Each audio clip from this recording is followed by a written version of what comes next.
Corporate shenanigans and coffee go hand in hand, don't they? Lots of cream, lots of sugar. We even see plenty of hot beverage ordering in Working Girl. Well, however you take your coffee, there's no better company to order from than Sparkplug Coffee. They could even get it to the New Yorkers portrayed in this movie. And they have the freshest beans in Canada. They're not going to claim they're better than those American beans too, but they're better than those American beans too. Sparkplug offers fairly traded premium Arabica beans, and they'll give you the chance to explore many blends and roasts, including rotating seasonal blends. They've got decaf and half calf for those who want to be not too influenced by caffeine as they go about their long day in their Manhattan office. We here at Have You Ever Seen are Canadians, as you probably know, and as such, we get our Sparkplug delivered for free. But Americans can get it, just like Canadians, in a week or less. You south of the border people don't get it shipped for free, but hey, judging by this movie, you Americans can easily afford it. We should probably talk about membership. If you're a member of Sparkplug's Autopilot Coffee Club, you'll get perks and deals that those casual buyers just aren't going to get. You'll also save money on every single order in a way that they won't. And you can customize your membership to get your orders when it suits you. This test is no Coffee of the Month Club. So Jack, type sparkplug.coffee/HYES into your browser, and you will get a one-time 20% discount. HYES is Have You Ever Seen's promo code, so use that and you can help put a little quiche in our bank account too. Okay, the time has come to start talking about Working Girl, but we can't start drawing up those contracts until Andrew Luther rips off that theme song. So good sir, bring it. And action!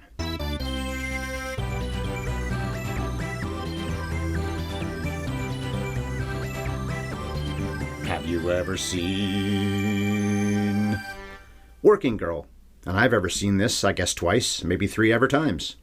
This is our second last movie in Revenge Month, and in a bit of a change of pace, this one isn't about bloody payback. It's corporate payback at best, and there isn't too much bloodshed going on. Maybe none? I watched it a few days ago. Broken leg, that's about as bad as it got for violence. So hi everybody, and welcome to the 506th podcast in this long-running series we call Have You Ever Seen, or used to call, the Top 100 Project. I'm Ryan Ellis, your spoiler-spewing host in today's venture. My wife Bev is not here because this is one of my solo chats. Well, I guess it's not a chat, is it? When I do these episodes on my own, I go through the plot sequentially and toss in a few quips and wisecracks as we go along. So it's a little different than the layout Bev and I have, where it's a little all over the place, and I'm not reading quite as much as I will be right now. But I try to make it sound relatively not ready. This part right now, not reading it. But first I need to set this up. So, Working Girl was released, see, this is reading, by 20th Century Fox, going on 35 years ago, on December 21st, 1988. And of course, this movie was on Disney+, and that's how I saw it. The film more than tripled its budget, so it was unequivocally a success. I guess there's times I'm glad Disney Plus bought Fox because they have, not all, not even close to all, but a lot of Fox properties.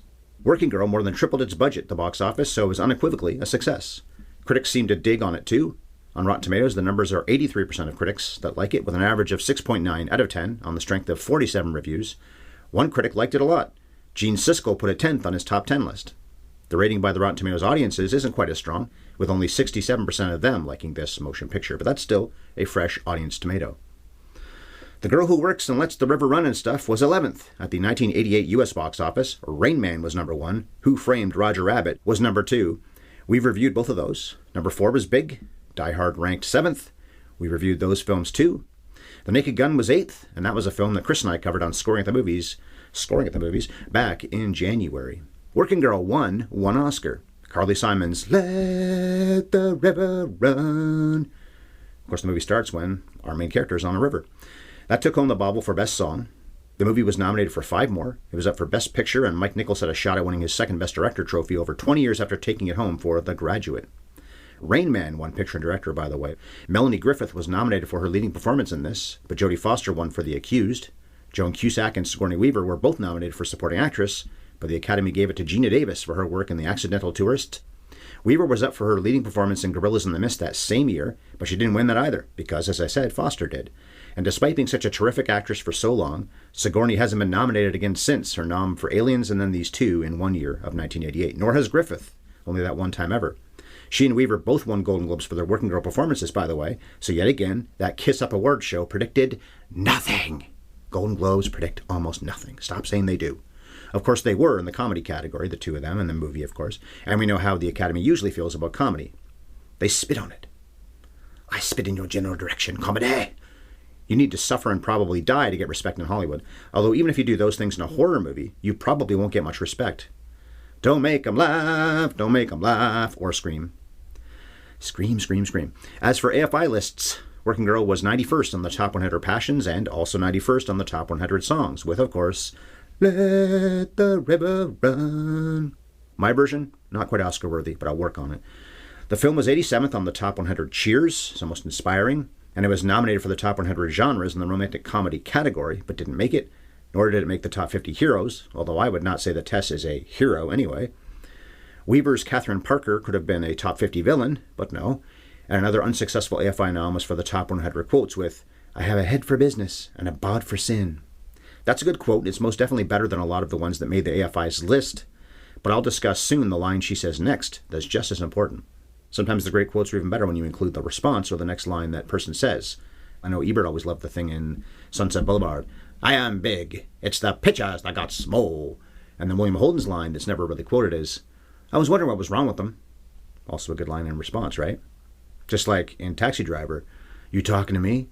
Well, I'm the only one here. Very important follow-up line to the more famous one. Okay, I've set up the movie and tangented as I always do. Now let's amble our way through the story. The first thing we see is a helicopter shot of the Statue of Liberty with Let the River Run playing. Harrison Ford is top billed in the credits, even though he doesn't show up until about half an hour into the running time.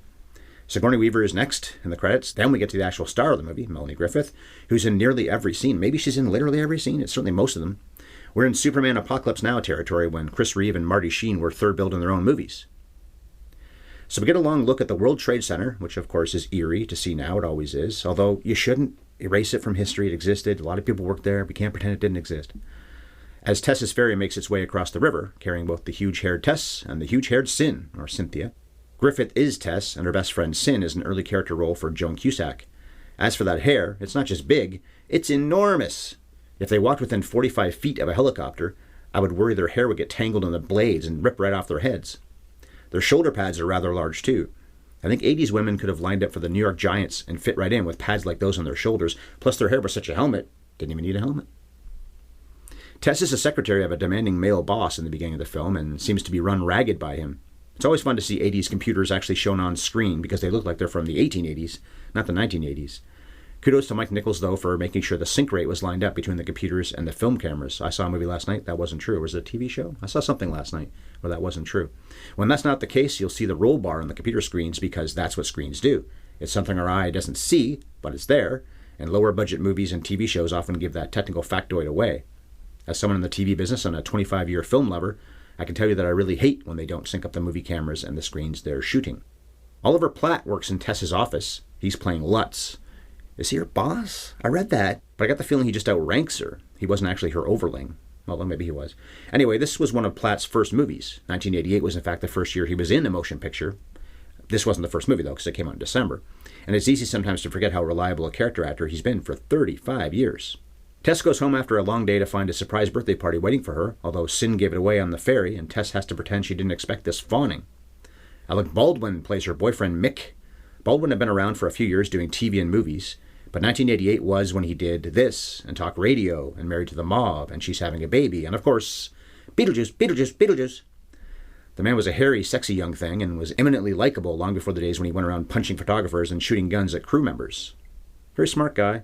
I get why people don't like him, though, for all kinds of reasons, including that last one. By the way, I forgot to look for him, but apparently David Duchovny is one of their friends, too, in the background. I didn't see him, but apparently he's in that scene, and maybe in the scene I'm going to talk about in a few minutes. And the future stars keep coming, because here's a coked-up Kevin Spacey in the back of a limo with our Tess. Spacey plays Bob, who pops some champagne and puts on some porn, so Tess is out of there. Morning porn, man? Come on, Kev, save that shit for the afternoon. By the way, that porn, the brief shot of it, it's kind of hot. Seeing the man do things to the lady rather than getting it back from her. But yeah, Tess isn't looking to be his sexy slave, just his platonic assistant. And since this movie is about woman empowerment, it's fitting that she would spill champagne on Bob after he had spilled it on her, and then bail out of that limo into the rain of the day. The sequel to Rain Man, Rain Woman. If the job is going to be that Kevin Spacey can fondle you and do God knows what else, then she'd rather try her luck with someone who won't turn out to get himself, I hate this word, canceled. Although he deserved it more than most. The real guy here, and I guess even the character he's playing. Since Lutz had set this meeting up, and Tess makes the no doubt correct assumption that Lutz knew exactly why Bob wanted to meet her, She types out that he, meaning Lutz, has a tiny little dick on the stock ticker in their office. All hoot and holler at that antic. Of course, then her job is done. And even as fast as I type, I can't keep up with the recognizable faces because now we have Olympia Dukakis, fresh off winning her Oscar for Moonstruck just a few months earlier. Dukakis is Tess's, headhunter? She's in Personnel or something like that. Has just this one scene. Like Spacey, has only one scene.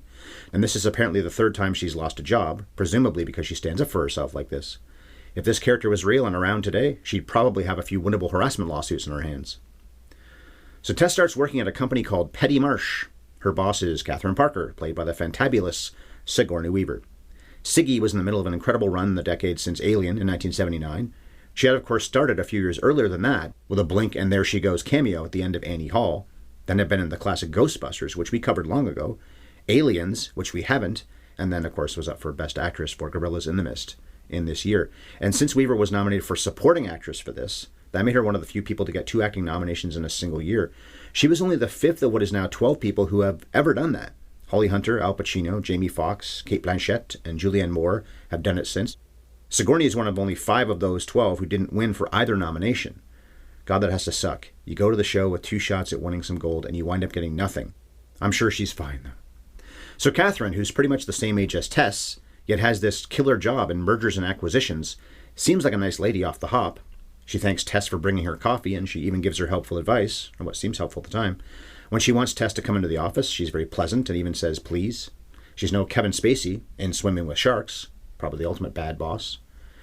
A woman Catherine is meeting with is a snotty bitch to Tess, though, but we need to set up that Catherine will only get mean when it suits her. This woman, who I did not realize at first was Nora Dunn, seems to default to treating assistants like they're lesser than. Tess's idea to serve dim sum at a gathering works out well. People are pretty happy with that, although she's clearly busting her ass because her face is lathered in sweat. Did she vacuum my house? That always does it for me. Of course, I can sweat just by walking briskly, or by vacuuming. And my notes here, vauming. So I'm not a good measuring stick for how easily people squirt out perspiration, which I'm doing right now because it's gotten quite warm here in Ontario, the middle of April. God knows by the time I post this, might be cold again.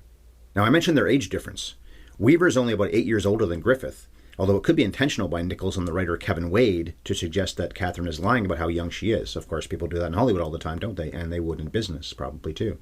Not that it matters that much anyway. It's clear that Weaver is supposed to be some kind of dynamo to be in this position at all.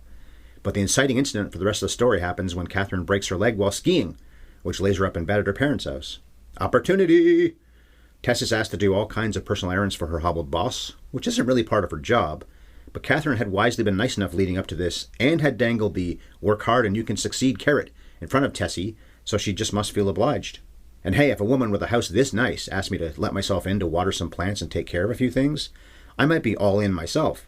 Tess certainly makes herself at home, using the stationary bike, trying on Catherine's makeup, but also discovering that, via some recordings Catherine made that Tess wasn't supposed to hear, Catherine stole Tess's idea of a merger between a company called Trask Industries and a radio station.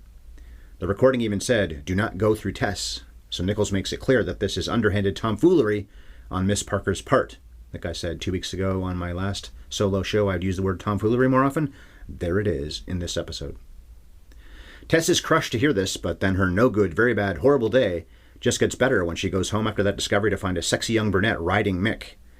I didn't realize until later that this is Doreen, who's part of their friends group. If Baldwin was in his prime in 1988, so was Elizabeth Whitcraft.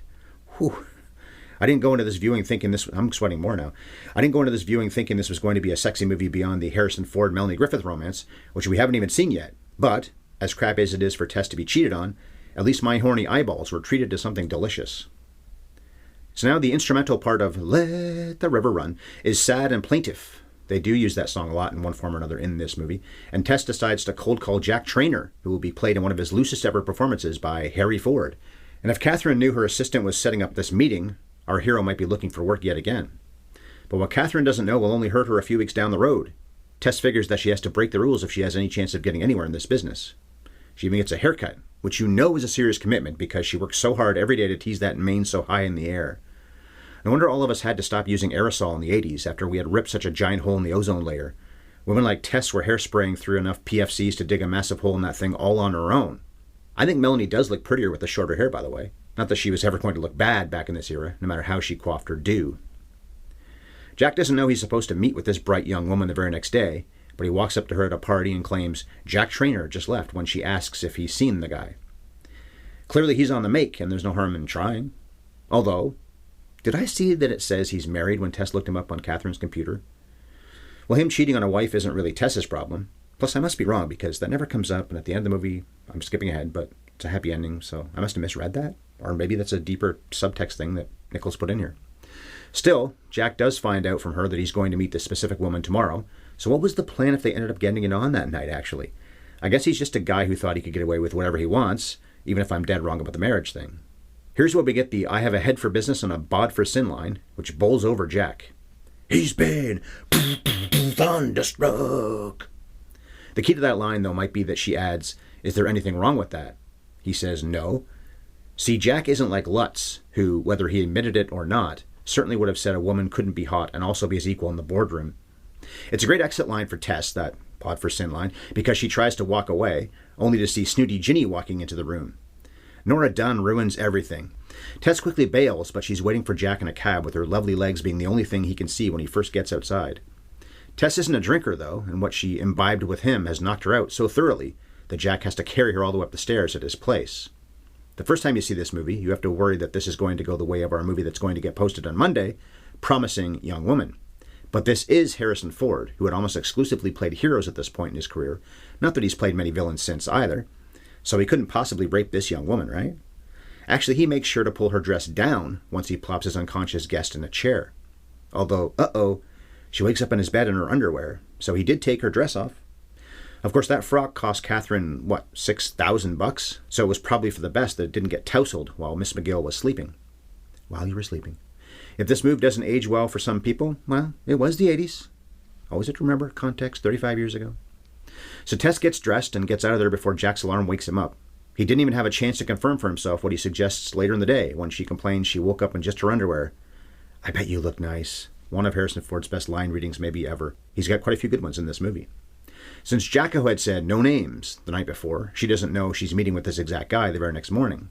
The way she passed out, she must be hungover, so kudos for looking this calm and composed. She's stunned to see Jack in that boardroom, but barely shows it. We see it, but the other guys in the room don't have any idea. By the way, I hadn't been laughing that much at Working Girl up until this point, even though it is a comedy, but this was a big smile moment when Jack asks her about coffee and she instinctively gets up to go get some. But of course that's for his secretary to do, and Tess discreetly plunks her butt right back down. It's one of Griffith's better little moments in the entire movie. Tess pitches that Jack and his colleagues buy into radio rather than television, since that hasn't been working out too well for them, the television thing. Jack seems impressed, but the other guys are not. Tess thinks she really blew it and moans to Sin about the way things went, including the previous night with Jack.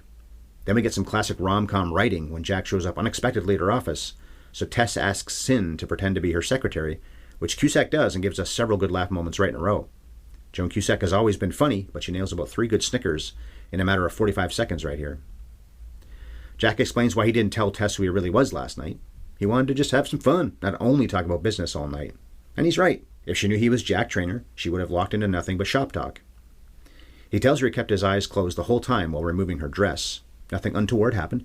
Of course, he could have slept on the couch, or put her on the couch, or he could have been lying about not looking at her, which she doesn't suggest, by the way, the whole couch thing. I'm just suggesting it 35 years later. Still, his gift of a briefcase puts a huge smile on her face. She said during that disastrous meeting that she lost hers, although of course we know she never had one. Melanie Griffith glows in these shots where she's looking at Ford, which is helped by the backlighting from the window. Looks just so great here. Ginny shows up, fucking Ginny, and demands to use Catherine's office, but Sin is office blocking her as long as she can. It was only during this scene that I recognized Ginny as Nora Dunn. I don't know why I didn't see it before. We covered her in 3 Kings a few years ago. Fucking birds.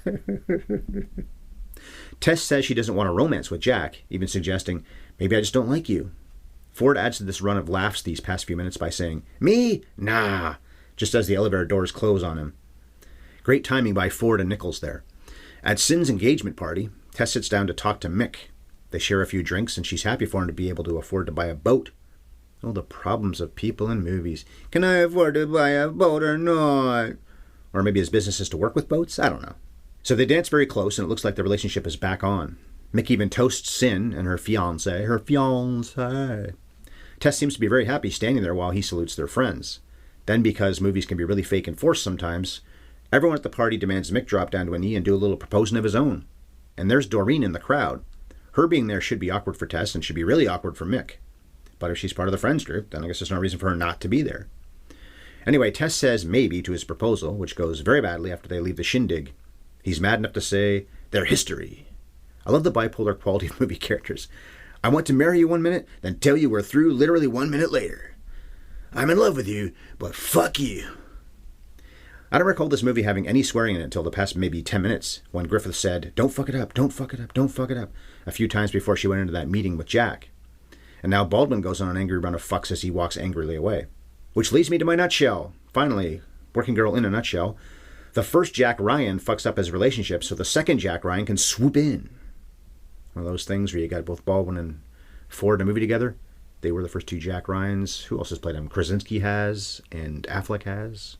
I said Mick went on a run of fucks. Well, this run of grins continues, as Jack calls Tess to set up another meeting. He's been working all night, so he needs to freshen up. He tears off his shirt, douses his pits with the water in the coffee pot, then dries off with the old shirt and pulls out a new one, all while being watched by the appreciative ladies in the next room. They applaud and he takes a bow. Pretty cute. You know, I'm a little surprised Ford didn't get an Oscar nomination of his own for this movie. The only nomination he's ever had was 3 years before this, when he worked with Peter Weir on Witness, and kudos to him for showing up at the Oscars so often to present. Even just this year, he presented Best Picture, and he's done that, 2 or 3 other times in his career. One of the better moments of the whole Oscars this year was when he hugged Ke Huy Quan. Tess says she refuses to work her ass off and follow rules she never really agreed to just to get stepped on by people like Kitty Cat Parker. I can understand her frustration, and God knows I've had many issues with my job and the people who set the guidelines and the people that work there. But it was at this moment that I realized this movie is the better version of The Secret of My Success, the Michael J. Fox movie that came out in 1987, a movie I liked a lot when I was a kid. I've seen it 2 or 3 times over the years. Tess is pretending to be someone she's not and risking getting fired for it, possibly even ruining her entire career, and yet we root for her because she's the sweet underdog who has a lot of gumption, just like Fox in that other movie. Although what she's doing is not exactly honorable either. Of course, they're all working in big business, the very thing that has destroyed the middle class and hasn't helped the working or lower class very much. So basically, fuck all these people, even Michael J. Fox in The Secret of My Success. And thus I'm one of the few people to ever say fuck Michael J. Fox. How dare I? Tess and Jack meet the Trasks at a luau-themed wedding, so I guess it's his daughter? Granddaughter? One of those two. I think it's his daughter. Jack grabs one of those ridiculous-looking but ridiculously delicious, tall, fruity, boozy concoctions, guzzling it down in one guzzle. Ford really was going against type in this movie, playing up his goofy side way more than we were used to him ever doing. He's the funny one in Star Wars, yeah, and Raiders is an underratedly hilarious comedy, but this performance was way out of character for a guy who most people thought of as stoic, because even in those things, like in Raiders, he's funny, but he's stoic about it. For all of Ford's renowned grumpiness, this guy is one charming motherfucker when he wants to be. I also think that whole grumpy thing is way overstated. I think he's just got a deadpan sense of humor when he does interviews. Plus, he's a little sick of being asked the same bullshit questions over and over and over while doing those EPK interviews that you have to do while promoting a movie. Or while talking to the Jimmies on late night television. So Tess gets Trask to agree to a meeting, so then she and Jack quickly bail on the wedding they crashed. The bride seems perturbed, but at least they weren't there very long. If someone cornered Bev's dad for a few minutes at our wedding to talk about business or something, I don't think I would have gotten all worked up about it. In fact, I don't think I would have even noticed.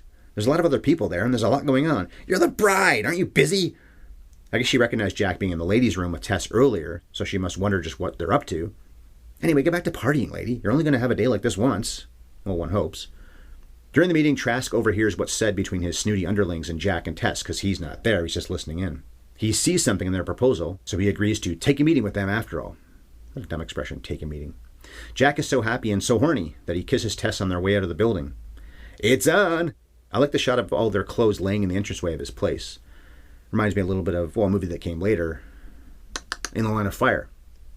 That's actually one of Eastwood's better laughs in the whole movie, or maybe any movie he's ever been in. They strip all their clothes off, he and Rene Russo. They get called down to do their job, and now I gotta put all that shit back on. Post-coital, they order in some dinner, and she asks him how he got that legendary Harrison Ford scar on his chin. When he made Indiana Jones and the Last Crusade the very next year, the explanation was that he cracked a whip as a teenager, and it hit him in the chin. Here in Working Girl, he says that he fainted as a teenager when his girlfriend screwed up an ear piercing, so he cracked his face on the toilet. And in reality, of course, Ford got that scar when he was in a car accident.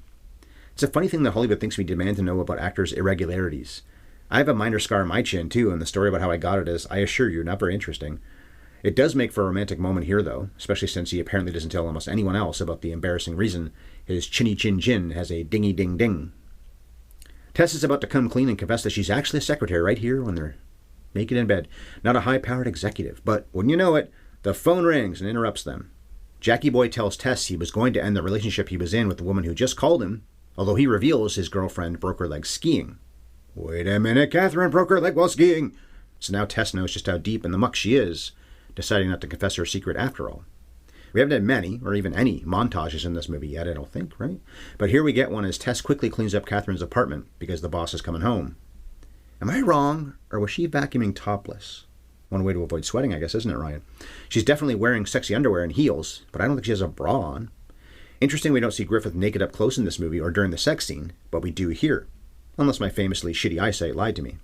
So high on pain pills Catherine is still in a cast, but she's home all the same, carrying a giant stuffed gorilla as she steps off the helicopter. This woman gets a helicopter, huh? I didn't know she was that powerful. In looking at videos about this movie, I found a clip where Weaver says that Nichols' idea was to dress her in white and have her carrying a black gorilla as a reference to King Kong. Of course, they are in New York. Fay Wray wore white too, but of course, she's the one who's being carried. And we also get the not-so-subtle follow-up image of Tess having to carry in not only Catherine's luggage, but also this gorilla, which she has put on her back since she can't put the friendly guy anywhere else. And now that Catherine has made her triumphant return, she's going to be the monkey on Tess's back. Kath reveals to Tessikins that she didn't tell anyone about Tess's Trask merger because Jack had been accused of stealing an idea in the past. Catherine's basically saying she was protecting Tess, and she knows Tess hadn't found out because you would have asked me about it if you had. But do we believe Miss Parker is for real about this? We don't, of course. Weaver, by the way, for all of her class, beauty, and brains, rarely seems to play such a wealthy and sexy character, or such a phony. If Ford strayed from his comfort zone by doing this film, so did Weaver. She isn't known for flaunting it in very many films, and hold the fucking phone, she has a pool table! Jack shows up and goes to get them a drink in the next room, and you can see a pool table in the reflection of a closet door. Okay, now I demand to get to spend a day, or 2, or 22 in Catherine's excellent place, whether the set has long since been torn down or not. I have no power to make this happen. Catherine wants to make babies with Jacko right then and there, but he begs off and bolts. We know he was planning to break this off anyway. Well, he told Tess that's how he felt about it, but this provides some pretty strong proof that he's in love with Miss McGill. But uh-oh, Tess unwisely leaves her day planner on Catherama's bed, which Catherine looks through and discovers all these meetings with Jack and Trask. Of course, Catherine shouldn't be snooping in someone else's day planner, but after all that Tess has done behind her boss's back throughout this movie, it's hard to be too mad at the boss for breaching this trust. Yes, Catherine breached the trust first, but that doesn't make Tess's deception something we should applaud. Yet, cheer nominee, right? But oh, Jack tells Tess in the next scene that he looks at deals and hears pitches all the time, but no one has ever accused him of stealing. So that's how we find out that Miss Parker is just a big thin liar after all. And Jesus, Mike Nichols, help a podcaster out who's trying to jot down notes. I can't keep up with all this going on because Jack throws an I love you out there to Tess, which she returns. You really want that I love you return, as George Costanza knows better than anybody, fellow New Yorker. It sounds like Trask is all in on Tess and Jack's proposal, but right then Catherine shows up and busts in the meeting. Parker insists that Tess stole her idea, but only after getting Tess to admit that she was lying about what her job title really is. So Catherine does seem to be the legitimate one of these two, and of course she actually is the legitimate one of these two, especially to all these high-powered businessmen who probably barely respect either of them to begin with, what with them daring to be women and all. How dare they? Part of what makes this believable, too, is that Sigourney Weaver really does come across like someone who belongs in any high-powered room, certainly more than Melanie Griffith in this movie does. Ford shows some real hurt in his face when he discovers that he was lied to, but he bucks up and continues on with the presentation after Tess bolts in shame. On the day of Sin's blue, blue, blue wedding, ah, ooh, ooh, ooh. They have so many blue outfits in this wedding. Mick and Tess make their peace at this wedding. He's actually dating Doreen now, not just letting her ride him whilst en flagrante. I know we're not supposed to like that scene, and I don't for the sake of the story, and I like Tess, but that was hot. So Tess is in fact fired, but her work friends come by to wish her well. All these actresses are just lathered in thick makeup and have huge hair of their own, which might be a joke because they all look like that, but it's not like Griffith and Cusack didn't look just like them through most of this motion picture. It's an obvious contrast to Griffith in this case, though, who's wearing casual clothes and doesn't have any clownish makeup on her own lovely face. Jack gets to her building a little ahead of the Trask delegation, and they meet on the main floor by the elevators. She insists she wasn't pretending that she actually liked him. That was never a lie. Catherine and the Trask team do arrive, but Jack refuses to close the deal unless Tess gets to be part of it. Mr. Trask doesn't have time for this, though, and gives Jack an ultimatum. My way or the highway. What's it going to be, Mr. Ford? But now our man will sooner bail than cut Tess out of the deal. And she even has more information for Trask, which re-wows him. You'd think she wouldn't have to keep impressing this guy, but She is a woman. It's easy for very old rich guys to forget she's capable of being clever and resourceful, despite the facts of her boobs and vagina. So Trask confronts Catherine about how she came up with this murder idea, but Miss Parker sputters her way through not knowing because, of course, she had nothing to do with this. At least a little time has passed since the "she's my secretary" scene, so you think Kathy Ballou would have thought to spend 2 minutes coming up with a lie if she was asked this very question by Trask. Anyway, he gets in her face and says he'll get her fired for stealing Tess's murder idea and lying about it. Catherine takes her cane and haughtily walks off to her office with her head held high, but I guess that office isn't going to be hers much longer, and this is the last time we see Sigourney Weaver in this movie. After spending so much time in her folks' house when she had the broken leg, she may end up having to move back in with them again. Dibs in her place. I got it. I want her place. I can never afford that place. Dibs in the pool table. It's gone, isn't it? It's been 35 years. Meanwhile, Trask is so impressed with the Tesseract that he offers her a job on the spot. She thinks she'll just be an assistant again, which makes sense because he did say she'll have to start at the entry level. And hey, she needs a job. But he's a character in a movie, and he had to remain vague, even though he meant it would be entry level as an executive, which we will soon find out. Before heading off to work on her first day as a Trasker, Jack packs her a very childish lunch. Peanut butter sandwich, Twinkies, and literal milk money. I guess it's just a gag, but it seemed odd to me. She also appears to be wearing Jack's suit jacket, although I only learned that from reading online. I didn't really pick up on the fact that's a men's suit jacket. What happened to her clothes? She had pretty good clothes. I know she's wearing Catherine's through a lot of the movie, but she had decent clothes, didn't she? The first thing Tess does on this first day is find out that Alice is her assistant, not her boss. Alice is played by Amy Aquino, who was in Moonstruck with Olympia Dukakis, by the way. I don't know if they shared scenes in that movie. They don't in this. She apologizes for being in Tess's office and putting her feet up on the desk, but Tess doesn't want someone who feels like she's lesser than, and she certainly doesn't want a lackey. No more coffee runs, no Miss McGill. They're going to work together, by George. And Working Girl wraps up with Tess calling Sin to tell her about all this, which I think thrills Sin even more than getting married did. The river runs yet again, although Disney Plus minimized the screen. Fuck you, Mickey Mouse. I want to hear Carly Simon's song play in full. I certainly heard it in part over and over again for nearly 2 hours. So we have a happy ending. Big business wins. And Tess never, ever indirectly ruined anyone's life by striking deals that cost people jobs, poison the environment, or hurt people who aren't white. And there's my modern cynicism making an appearance again. Okay, so the cast. Amazingly, we had never covered Melanie Griffith before today. She was so sweet when she played Marion Davies in RKO 281 10 years later. That's the TV movie about the making of Citizen Kane. That's a really good one, by the way. Gotta watch that, if you haven't already. I also loved her in her small role in Nobody's Fool, where she spends the film flirting with Paul Newman. When she flashes him, man, that was a movie moment. Dakota Johnson's mom was also a key part of Something Wild with Jeff Daniels and Ray Liotta, which actually came out before this did. And she was in body double for De Palma, so she'd been in a lot of movies. Yet third build here. I was reading that she and Alec Baldwin partied together, and she was even hoping to clock some bedroom time with him, and who can blame her? But reportedly that didn't happen. Drinking and drug taking did during the filming, though. She went into rehab apparently before they were even done shooting. And what a fascinating life she's led beyond that. We know about the fact she's had a lot of trouble with drugs and alcohol in her career, but just her heritage and some of the things that she's done. I talk about the movies, but she's of course Tippi Hedren's daughter, and as I just said, Dakota Johnson's mama. She was married to Don Johnson twice, Stephen Bauer in between those nuptials, then to Antonio Banderas. She was with Don and Steve for very big stretches of time, but she was married to Antonio for nearly 20 years. They're not married anymore, though. Dr. Jones! Harrison Ford has been covered many times on this channel.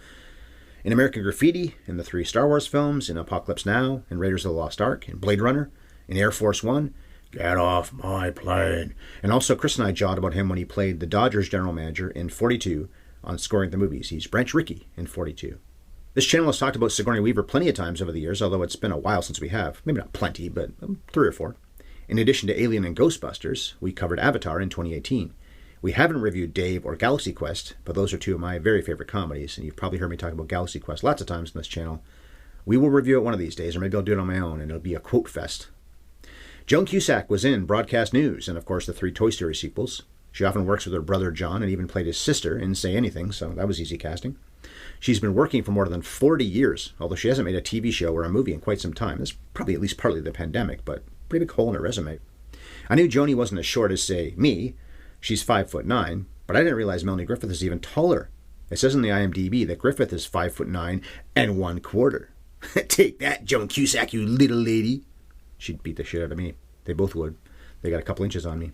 Alec Baldwin hasn't been in too many movies we reviewed over the years, especially considering he's been in so many films, but we did see him steal The Departed from DiCaprio and Damon, and even Wahlberg. Plus he did that wonderful narration in The Royal Tenenbaums. Great choice for a narrator.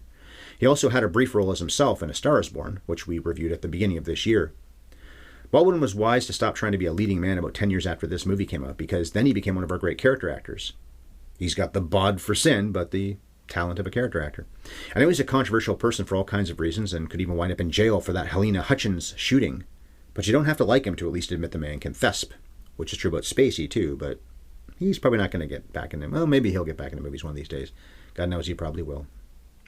Philip Bosco is Trask. He played the bad dad in The Savages. I couldn't place him until I looked him up. The Savages. He's the dad who treated them badly as a kid, but now they got to take care of him. That's the Phil Hoffman, Laura Linney dramedy that came out in 2007. I believe she was nominated for that, actually.